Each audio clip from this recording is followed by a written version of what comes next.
Iran के खिलाफ Israeli जाहरियत कबूल नहीं, मुस्लिम ममालिक की एक आवाज। OIC का फौरी जंगबंदी का मुतालबा।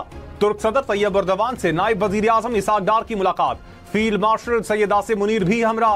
तर्जुमान दफ्तर खारजा के मुताबिक OIC साइड लाइन्स पर होने वाली मुलाकात में इसराइली हमले बैनुल-अक़वामी कानून की संगीन खिलाफ वर्जी करार। ईरान की खुद मुख्तारी, इलाकाई सालमियत और अक़वाम मुत्तहिदा के चार्टर के तहत दिफा के हक की भरपूर हिमायत का अयादा। कशीदगी के खात्मे के लिए सिफारती कोशिशें जारी रखने पर इत्तेफाक। आलमी बरादरी से इलाकाई अमन व इस्तेहकाम की बहाली के लिए मौसर किरदार अदा करने की अपील।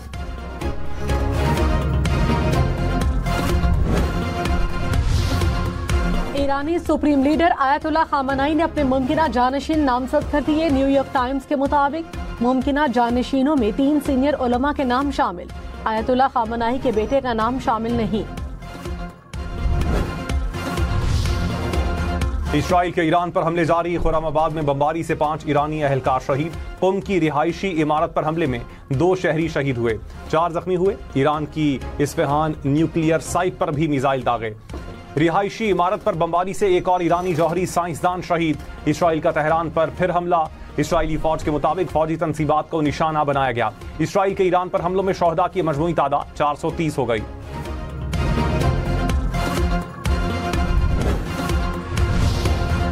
ईरान के इसराइल पर जवाबी हमले। तल अबीब और हैफा में मिसाइल दागे, 3 इसराइली जख्मी। इमारतें मलबे का ढेर बन गई, गाड़ियां तबाह। रॉयटर्स के मुताबिक यरूशलेम में भी धमाके हुए। ईरानी हमले के बायस भगदड़ मच गई। इसराइली शहरी महफूज मकामात की जानिब दौड़े। इसराइली फौज ने डिफेंस सिस्टम नाकाम होने का एतराफ कर लिया।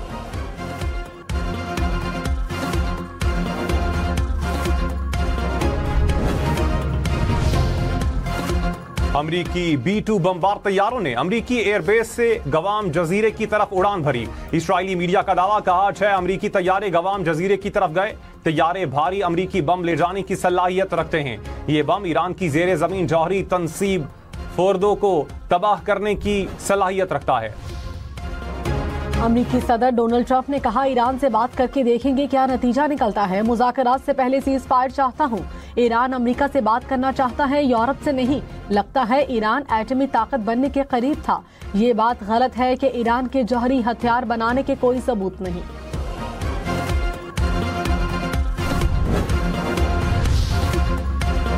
ईरानी वजीर खारजा अब्बास इराक्ची ने कहा, वाज़ेह शवाहिद हैं कि अमरीका ईरान पर जाहरियत में शामिल है। ईरानी शहरी अमरीकी हिमायत याफ्ता बमबारी की जद में होंगे तो अमरीका के साथ मुज़ाकरात की तरफ नहीं जा सकते।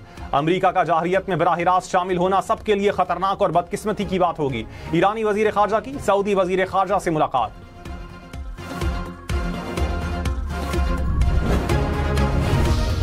मैं इसराइल के ईरान पर हमलों की सख्त अल्फाज में मजम्मत करता हूँ। अपने मुल्क और अपनी कौम की जानिब से मैं ईरानी भाइयों और बहनों के साथ ताज़ियत का इजहार करता हूँ जो इसराइल की दहशतगर्द कार्रवाइयों, बमबारियों और टारगेट किलिंग्स में शहीद हुए। तुर्क सदर तैयब एर्दोगान ने इसराइल को दहशतगर्द रियासत करार दे दिया। कहा, इसराइल के साथ मुसलमानों के खून से रंगे हैं। सेहूनी रियासत पूरे खित्ते में अपना तसल्लुत कायम करना चाहती है। नेतन्याहू हमारे खित्ते और पूरी दुनिया को बड़े अलमिये में धकेलना चाहता है। ईरान को अपने दिफा का मुकम्मल हक हासिल है। मुश्किल वक्त में ईरान के शाना बशाना खड़े हैं।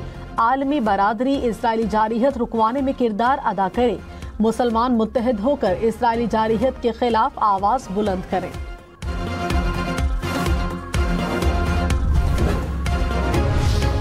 तनख्वाहदार तबके पर इनकम टैक्स में मजीद कमी का ऐलान। वजीर खजाना मोहम्मद औरंगजेब ने कहा, 1 लाख रुपए माहाना तनख्वाह पर इनकम टैक्स 2.5% से कम करके 1% कर रहे हैं। फाइनेंस बिल में 1 लाख रुपए माहाना तनख्वाह पर टैक्स पहले ही 1% था।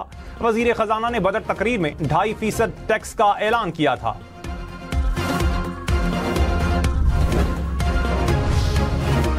1 लाख रुपए माहाना तनख्वाह पर इनकम टैक्स खत्म किया जाए। सेनेट की कायमा कमेटी बराए खजाना की सिफारिश। कहा, कम से कम माहाना तनख्वाह 50,000 रुपए मुकर्रर की जाए। बेवा को पेंशन 10 साल की बजाय ताहयात दी जाए। ऑनलाइन खरीदारी पर भी टैक्स वापस लेने की सिफारिश। ट्रैक्टर्स पर कस्टम ड्यूटी कम करके 5% करने की तजवीज। सोलर पैनल्स की दरामद पर टैक्स खत्म करने की भी सिफारिश।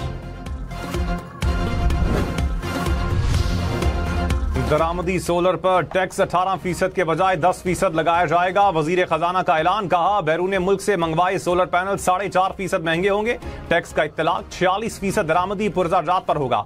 वजीर खजाना ने मुनाफाखोरों को भी वार्निंग दे दी। कहा सोलर पैनल्स पर टैक्स लगने से पहले ही नाजायज मुनाफाखोरी और जखीरा अंदोजी की इत्तलात मिली है। किसी को अवामी इस्तेहसाल की इजाजत नहीं दी जाएगी।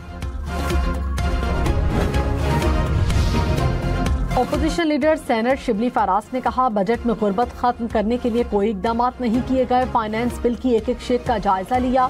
तमाम अराकीन की जानिब से अच्छी तजावीज़ दी गई। मालूम नहीं तजावीज़ को शामिल किया या नहीं, तजावीज़ का रिकॉर्ड न मिलने पर एतराज़ है।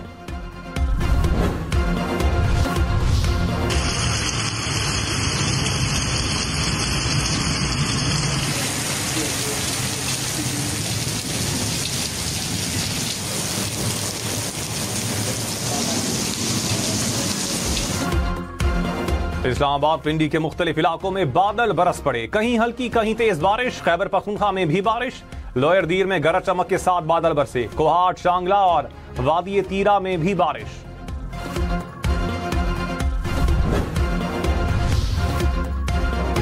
पाकिस्तान की पहली खातून वज़ीर-ए-आज़म मोहतरमा बेनज़ीर भुट्टो का 72वां यौम पैदाइश। बेनज़ीर ने जुल्फ़िकार अली भुट्टो की हुकूमत के खात्मे और मार्शल लॉ के बाद जमहूरियत के लिए जिदोजहद की। 2 मरतबा वज़ीर-ए-आज़म बनी। इंतकामी कार्रवाइयों के बाद जिलावतनी इख्तियार की। जान को खतरात के बावजूद 18 अक्टूबर 2007 को वतन वापस आईं। 27 दिसंबर 2007 को लियाकत बाग रावलपिंडी में उन पर जानलेवा हमला हुआ, जिसमें वो शहीद हो गए। सदर आसिफ जरदारी का बेनज़ीर भुट्टो की कौमी खिदमात और अजीम कुर्बानियों को खिराज अकीदत। बिलावल भुट्टो ने कहा बेनज़ीर भुट्टो के मिशन को पूरी साबित कदमी के साथ आगे बढ़ाएंगे। जस्टिस मंसूर अली शाह ने आईनी बेंच की मुद्दत में तौसी की मुखालिफत कर दी। जुडिशल कमीशन मेंबरान को खत में लिखा कि 26वीं तरमीम केस के फैसले तक तौसी न की जाए। ये तनाज़ा इदारे की साख और इस पर अवामी एतबार को तबाह कर रहा है।